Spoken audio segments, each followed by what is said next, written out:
She smiled for the camera while holding my work like a stolen child. My name is Claire Whitman, and I live in a second-floor walk-up over a florist that opens with the sun. I design brand systems for small companies that dream bigger than their budgets. It is quiet work, built from pencil lines and patient revisions, and it pays in invoices that arrive late but eventually clear. My younger sister, Laurel, does something similar, though she prefers rooms with spotlights and the fast applause of clients who want answers delivered like fireworks. We share a last name, a childhood, and a mother who believes sisters should be inseparable. We do not share hunger in the same way. 2 months ago, I pitched a full identity for Halcyon Orchard, a family cider business switching from farm stand to retail shelves. I worked on the mark for 6 weeks, sketching in the mornings before coffee, refining at night after freelance shifts. The symbol was a small thing, a fox curled against an apple leaf, protective and clever. I sent the deck to Halcyon's founder with a calm note and a fair quote. He wrote back that he loved the direction but needed several days to consult his board. I waited, tidy and hopeful. The photos on Laurel's feed came later. There she was, in a black blazer, toasting under bistro lights. The caption was bright. "So proud to lead the identity launch for Halcyon Orchard," she wrote. The fox I drew glowed on a projection behind her, paired with colors I had selected, a palette that tasted like late September. She tagged the venue, the client, the caterer. She did not tag me. I stared at the images until the pixels felt like grit in my teeth. My first shock was soundless. Then I called her. She did not answer. I texted, then emailed, then waited while the florist downstairs closed her metal gate and the neighborhood dogs conducted their nightly negotiations. Laurel finally replied with a sentence that snapped like chalk. "They reached out to me after seeing your early concepts. I polished everything and closed the deal." Polished everything. Closed the deal. Each word landed like a small cold stone. I considered calling my mother, who would ask if I had fought for myself. I considered posting, like Laurel, and letting the crowd decide who owned what. Instead, I opened the folder titled Halcyon_Master and looked again at the final slides, the smart kerning, the measured curves of the fox's ear. The first wound was not the money. It was the simple theft of hours I had traded for sleep. Somewhere in the photos, Laurel's hand rested on the glass podium while my design glowed obediently above it. The hurt had a clean edge. It did not bleed, it cut. I closed my laptop and set it on the table, beneath the window that overlooks the alley. Across the bricks, a neighbor practiced cello, low notes steady and stubborn. In that slow music, a small thought lifted its head. There are ways, I told myself, to move without noise. There are ways to stand up without shouting. When the cello paused, I heard my own voice, quiet and precise in the empty room. "Find the contract," I said. And the first spark in the dark felt almost like warmth. In the week that followed, the city practiced its usual indifference. Buses sighed, pigeons negotiated, the florist arranged lilies that looked like folded napkins. I moved through it with the hollow focus of someone carrying a fragile thing. Work still came in, small jobs with small checks, yet each time I sketched a curve, I saw the curve of that fox. I drank tea, answered emails, and learned how humiliation sits in the throat like a seed that refuses to dissolve. People noticed, of course. My mother called with careful cheer. "Your sister's launch looked wonderful," she said. "Did you two collaborate?" My voice held steady. "Something like that." She moved on to weather and recipes. Love often walks around the truth when it fears the furniture. Friends sent the posts privately, as if forwarding an autopsy report. "Is this yours?" they asked. I replied with polite uncertainty. "Familiar, isn't it?" The messages piled like driftwood. I did not light them. I tried to meet Laurel in person. She canceled once, then again, citing back-to-back client meetings and a dentist appointment that seemed to span entire afternoons. When we finally sat across from each other at a cafe with tin ceilings, the air between us buzzed with little gnats of performance. Her lipstick was immaculate. She ordered a short black and a croissant, broke the pastry without flakes landing on her jacket. It moved quickly, she said, eyes bright with something that was not apology. They were set to sign, but they needed a lead who could, present in those rooms. I can present in those rooms, I said. She considered that, then smiled in a way that tried to be kind. Of course you can, Claire. You're brilliant. But you've always liked staying in the shadows, perfecting things. I'm better at the table. We make a great team, even when we don't coordinate. Team. I looked down at the fox on her phone case, a print she'd bought 6 months ago because it felt like me. I wanted to name what she had done in words that would bruise. Instead, I studied the surface of my tea. The restraint did not feel like weakness. It felt like the slow turning of a key. Did you sign anything with Halcyon? I asked. Of course, she said lightly. Standard scope, deliverables, usage. You know how it is. I did know. Contracts are small mirrors you hold up to the future. They tell you how light will behave. I nodded and folded the napkin into a neat arrow. Good, I said. I like when things are clear. She tilted her head, curious, perhaps sensing a current beneath the table she could not name. We should celebrate together, she said. You can handle the packaging guidelines if you want. I could throw that your way. Not charity, I thought, not after theft. I paid for my tea because I wanted the receipt as a timestamp, a tiny proof that I was awake on this day in this room. Outside, the afternoon light had the flat beauty of late winter, the kind that refuses to flatter. I walked home by the long route. A corner newsstand displayed a magazine with a headline about honesty, as if the universe were clumsily staging a hint.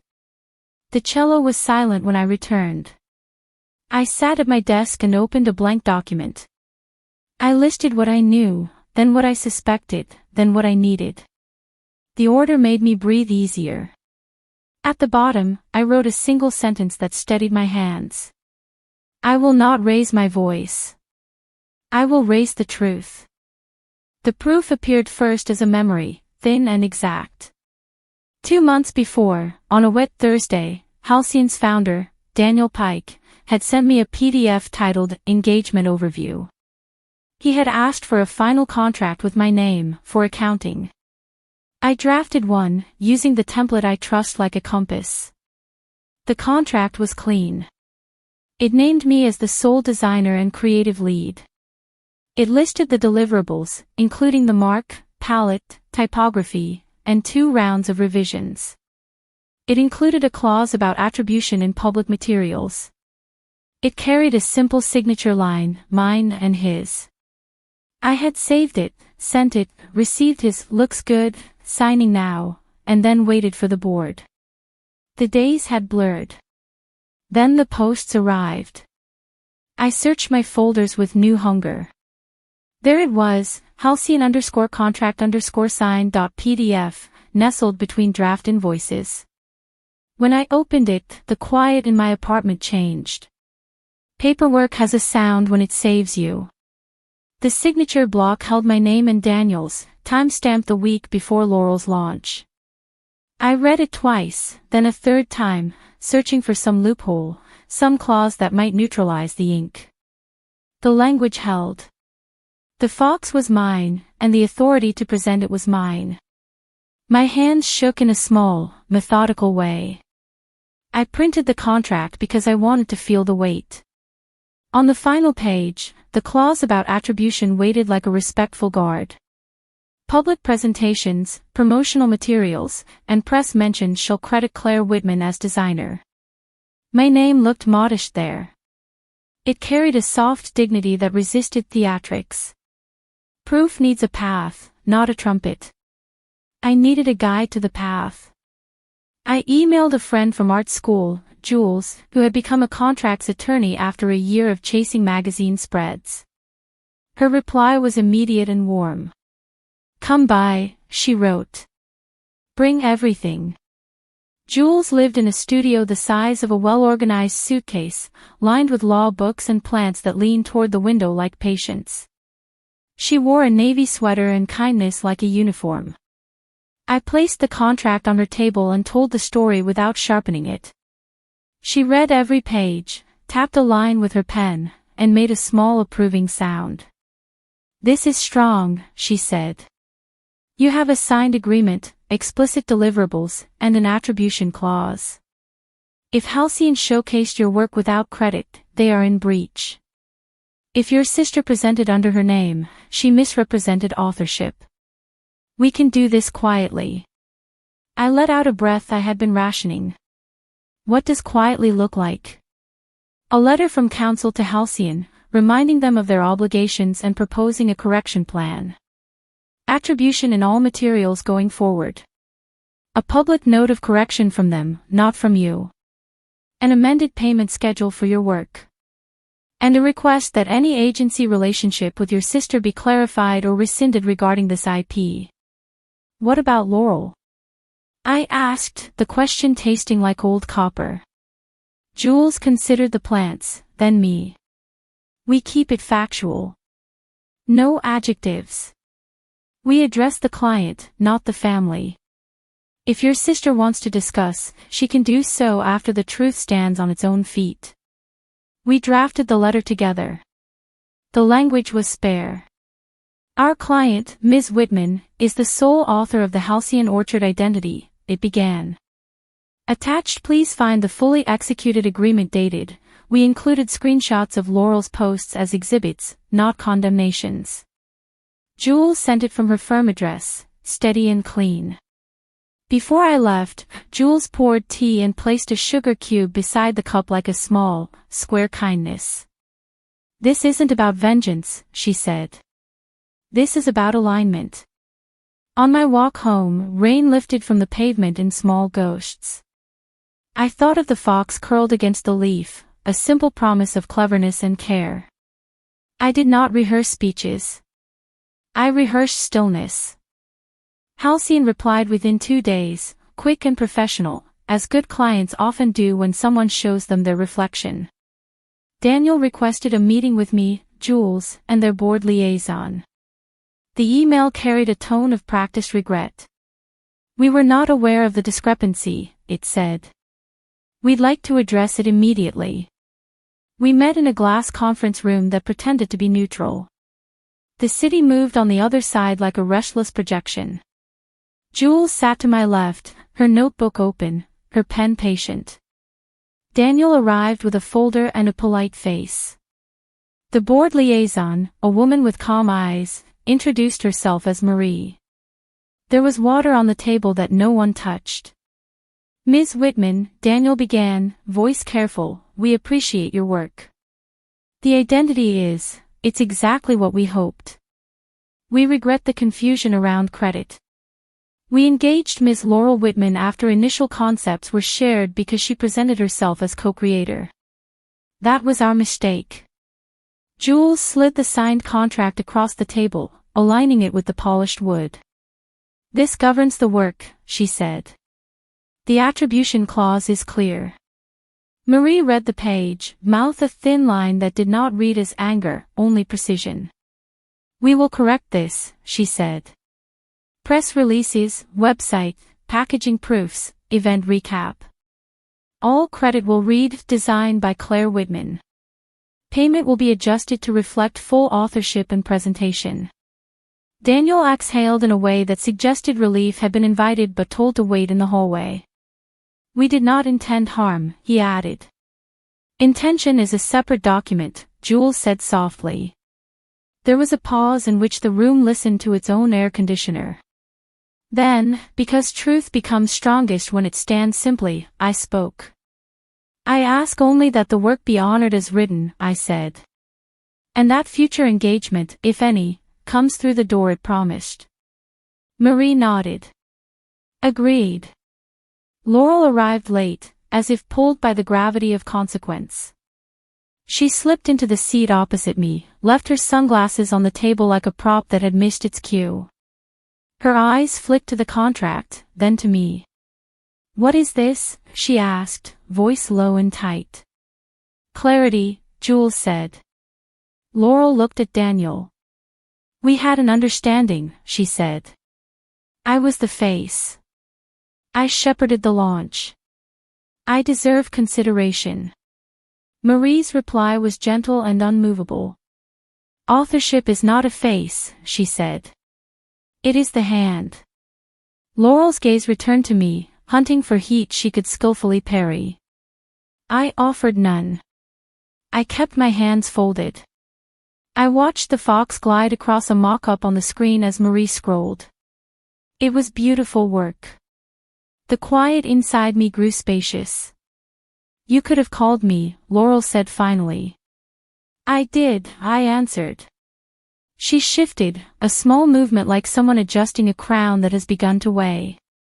"You always wanted the shadows," she said, but even as she said it, the sentence sounded scripted, a line from a play that had closed. Jules gathered the documents, efficient as a metronome. "The correction plan will be executed this week," she said. "A written acknowledgement will be published by Friday. All invoices will be issued to Ms. Whitman." The meeting ended without ceremony. No one stood quickly. Chairs returned to their quiet shapes.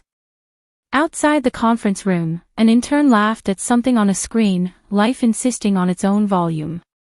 In the elevator, Laurel faced the mirrored wall, watching herself rather than me.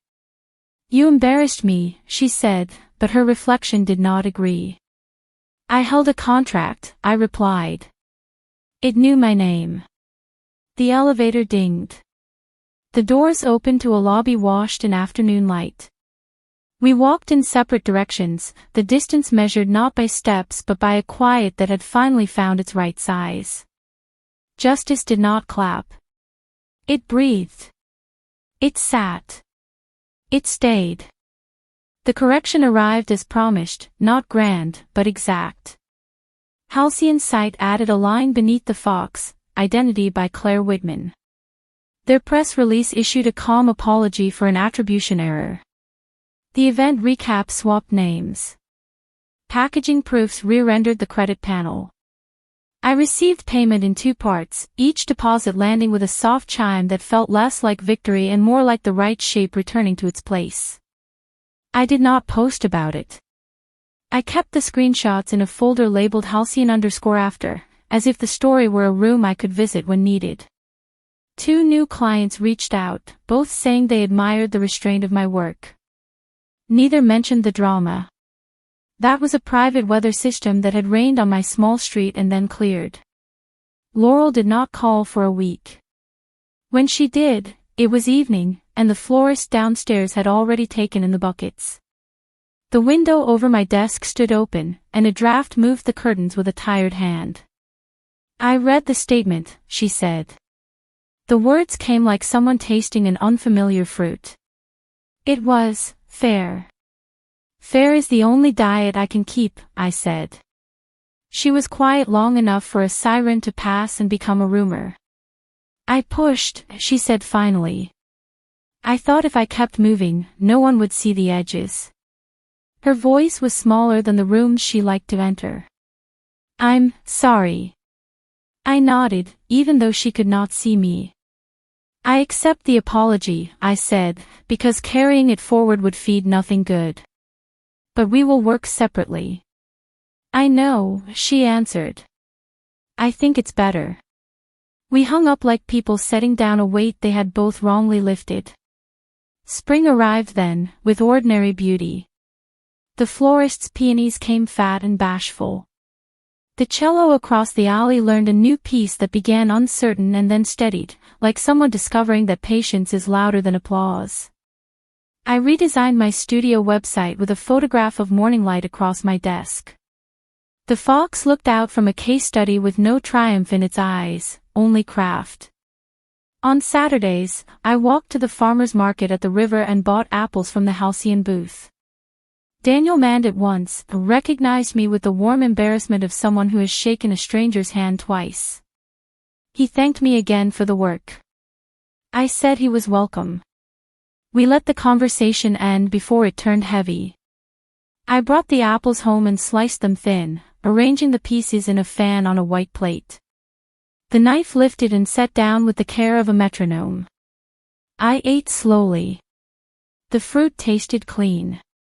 There are easy stories where betrayal explodes and justice arrives with sirens. Mine did not. Mine unfolded like paper being smoothed. The quiet was the point. Dignity is not a trumpet. It is a door you open and close with deliberate hands. Sometimes, late, I open the drawer with the printed contract. I touch the page, not to relive anger, but to remind myself that I exist in writing, and the writing can protect. I think of Laurel then, and of the rooms she loves. I wish her steadier ground, even if we stand on different fields. Work continues. This morning I sketched a new mark for a bakery run by two sisters who finish each other's sentences without stealing them. The lines came easily. The air in my studio felt generous. Outside, a child laughed in the corridor and then ran away, her footsteps a soft drumbeat toward some ordinary joy. If there is a lesson, it lives in the small actions. Keep records. Sign your name. Choose silence when silence clarifies rather than conceals. When your work is taken, find the document that still holds your shape. Hold it gently. Bring it to a table where light behaves as it should. The morning light now lays a gold stripe across my notebook. I press my palm into it and feel only warmth. I will finish my tea, call a client, and draw the curve that turns a line into a promise. The city will go on. So will I. If this story touched you, share your thoughts below. And subscribe for more stories of quiet revenge.